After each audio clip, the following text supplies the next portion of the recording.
Hi friends, வணக்கம். இன்னைக்கு நம்மளோட சேனல்ல ஒரு டிஃபன் பாக்ஸ் ரெசிபி பார்க்க போறோம். அது என்னன்னா புடலங்காய் ஸ்டஃபிங் சப்பாத்தி ரோல்.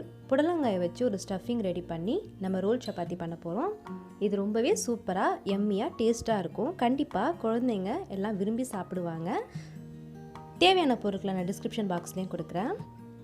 ஃபர்ஸ்ட் கடலைப்பருப்பு ஒரு 50 கிராம் 1 மணி நேரம் நான் ஊற வச்சு எடுத்துருக்கேன்.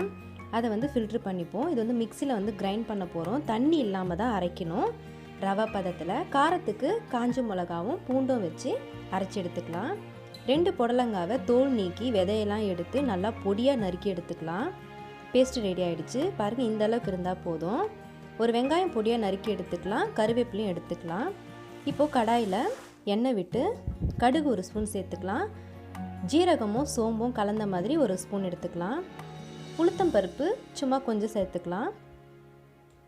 இது நல்லா புரிஞ்சதுக்கப்புறமா நறுக்கி வச்சுருக்க வெங்காயத்தை சேர்த்துக்கலாம். நல்லா இது வதங்கி சுருண்டு வரணும் வெங்காயம். ஏன்னா நம்ம தண்ணி சேர்க்க போகிறதில்ல, எண்ணெயிலே தான் இதுவாகணும். நீங்கள் நான்ஸ்டிக் கடாயில் பண்ணிங்கன்னா ரொம்ப பெட்டர், எண்ணெய் குடிக்காது. நார்மலாக பண்ணிங்கன்னா கொஞ்சம் எண்ணெய் சேர்க்க வேண்டியது வரும். நார்மல் பேனில் பண்ணிங்கன்னா கருவேப்பிலை சேர்த்துக்கலாம். வாசனைக்காக நல்லா பிரட்டி விட்டுடலாம்.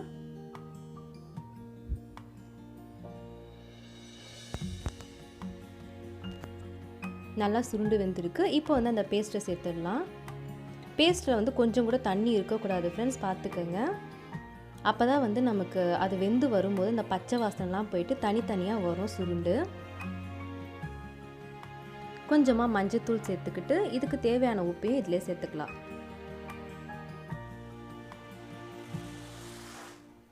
நல்லா அந்த கலர் சேஞ்ச் ஆகிற வரைக்கும் நம்ம பிரட்டி விட்டுக்கிட்டே இருக்கணும்.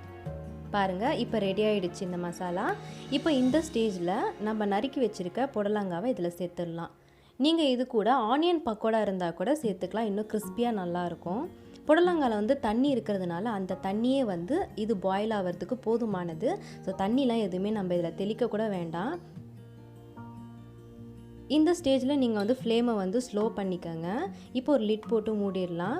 ஒரு 5லேருந்து 6 நிமிஷம் கழித்து நம்ம எடுத்து பார்த்தோன்னா நம்மளோட ஸ்டஃபிங் ரெடியாக இருக்கும். புடலங்காலாம் நல்லா வெந்திருக்கும். பாருங்கள், நான் எந்த தண்ணியுமே சேர்க்கலை, அதுவே நல்லா வெந்து சாஃப்டாக இருக்குது.